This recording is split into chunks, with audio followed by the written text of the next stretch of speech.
चिपको आंदोलन किससे संबंधित था? चिपको आंदोलन किससे संबंधित था? वन संरक्षण से। बायोस्फीयर रिजर्व का मुख्य उद्देश्य क्या है? केवल पर्यटन बढ़ाना, वन्य जीवों का संवर्धन, जैव विविधता का संरक्षण, जलवायु परिवर्तन रोकना। बायोस्फीयर रिजर्व का मुख्य उद्देश्य क्या था? जैव विविधता का संरक्षण। ओजोन परत हमें किससे बचाती है? पराबैंगनी किरणों से, ध्वनि प्रदूषण से, अम्ल वर्षा से, ग्रीन हाउस गैसों से। ओजोन परत हमें किससे बचाती है? पराबैंगनी किरणों से। नदियों में बढ़ता प्रदूषण मुख्यतः किस कारण है? वर्षा की कमी, औद्योगिक अपशिष्ट, जलचर जीव, समुद्री लहरें। तो नदियों में बढ़ता प्रदूषण का मुख्यतः किस कारण होता है? औद्योगिक अपशिष्ट के कारण होता है। क्वेश्चन नंबर 5, केंद्रीय प्रदूषण नियंत्रण बोर्ड की स्थापना कब हुई थी? केंद्रीय प्रदूषण नियंत्रण बोर्ड की स्थापना कब हुई थी? केंद्रीय प्रदूषण नियंत्रण बोर्ड की स्थापना कब हुई थी? 1974 में। पर्यावरण शिक्षा का मुख्य उद्देश्य क्या है? परीक्षा उत्तीर्ण करना, पर्यावरणीय चेतना विकसित करना, पर्यावरण का शोषण करना, केवल जानकारी देना। पर्यावरणीय चेतना विकसित करना। क्वेश्चन नंबर 7, वन्य जीव सप्ताह कब मनाया जाता है? 1 से 7 अक्टूबर, 5 से 11 जून, 15 से 21 अगस्त, 22 से 28 अप्रैल। कब मनाया जाता है? 1 से 7 अक्टूबर। फूलों की घाटी कहाँ स्थित है? केरल में, उत्तराखंड, असम, मध्य प्रदेश। फूलों की घाटी उत्तराखंड में स्थित है। सेट नंबर 2 में आया था। साइलेंट वैली कहाँ स्थित? साइलेंट वैली केरल में स्थित है। अम्ल वर्षा का मुख्य कारण क्या है?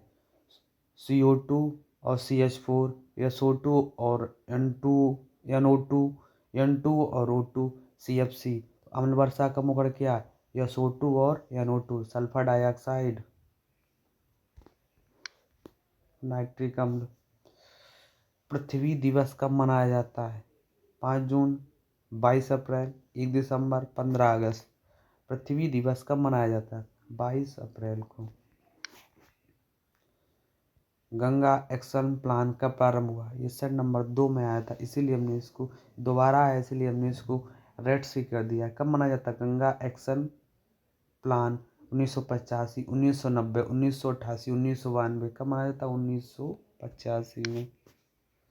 सतत विकास का अर्थ क्या है? केवल आर्थिक विकास, पर्यावरण की कीमत पर विकास, ऐसा विकास जो अपने आने वाली पीढ़ियों की आवश्यकता को क्षति ना पहुंचाए, जनसंख्या वृद्धि। आंसर क्या हो जाएगा? सी।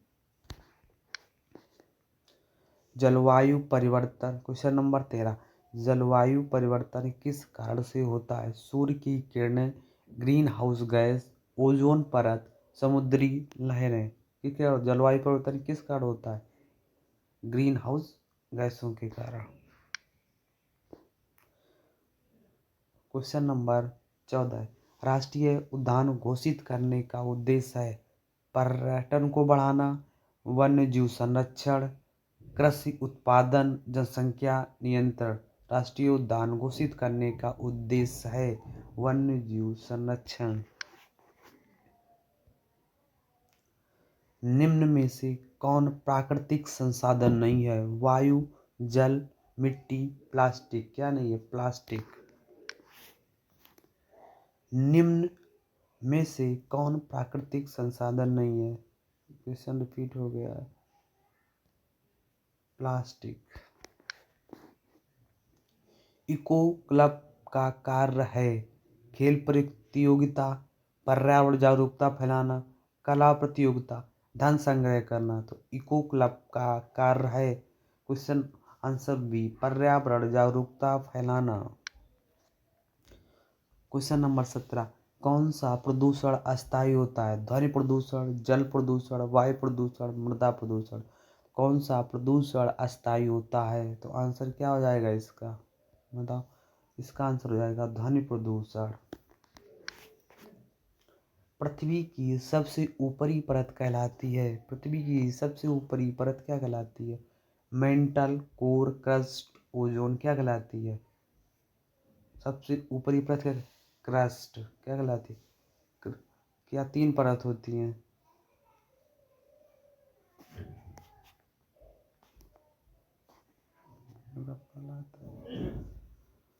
ये देख लीजिए, 3 परत होती हैं।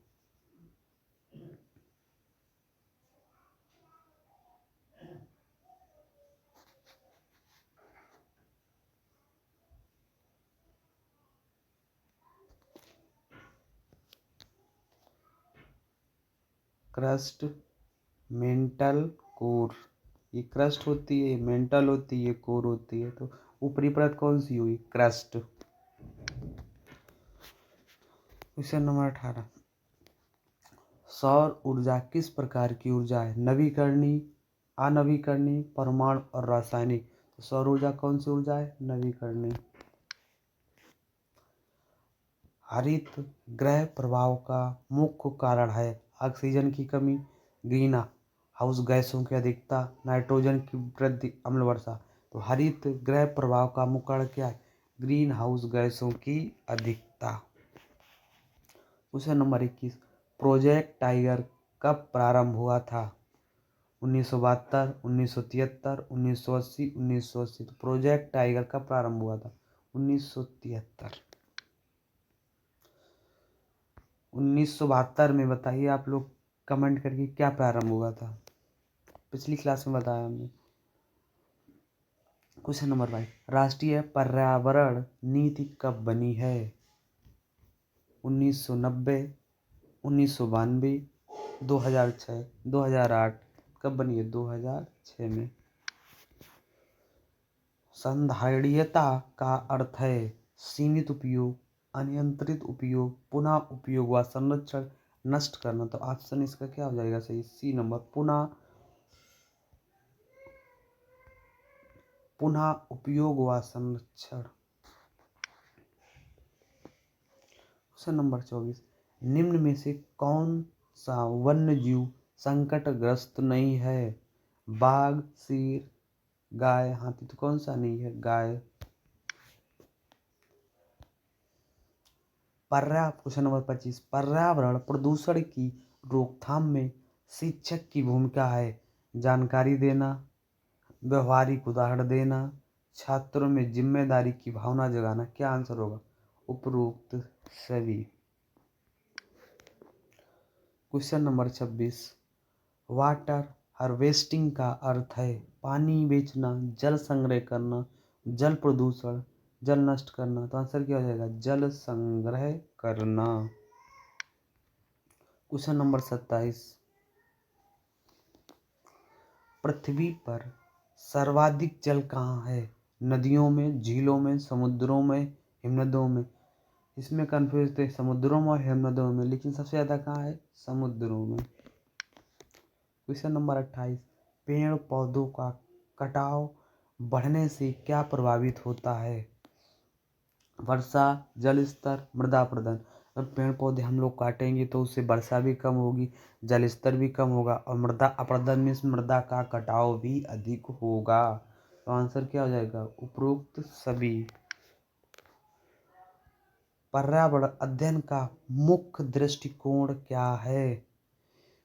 पर्यावरण अध्ययन का एक मुख्य दृष्टिकोण है विषयात्मक, क्रियात्मक, एकीकृत, सैद्धांतिक। तो क्या इसका आंसर हो जाए? ऑप्शन नंबर सी, एकीकृत, इंटीग्रेटेड। क्वेश्चन नंबर 30, ईवीएस शिक्षण में सर्वोत्तम विधि कौन सी है? व्याख्यान विधि, क्रियात्मक विधि, यांत्रिक रटने की विधि, नोट्स लिखने की विधि। ईवीएस शिक्षण में सर्वोत्तम विधि कौन सी है? क्रियात्मक विधि, क्रिया करके सीखना। Thank you. ये सेट नंबर 3 आपका पूरा हुआ। मिलते हैं अगले सेट नंबर 4 में।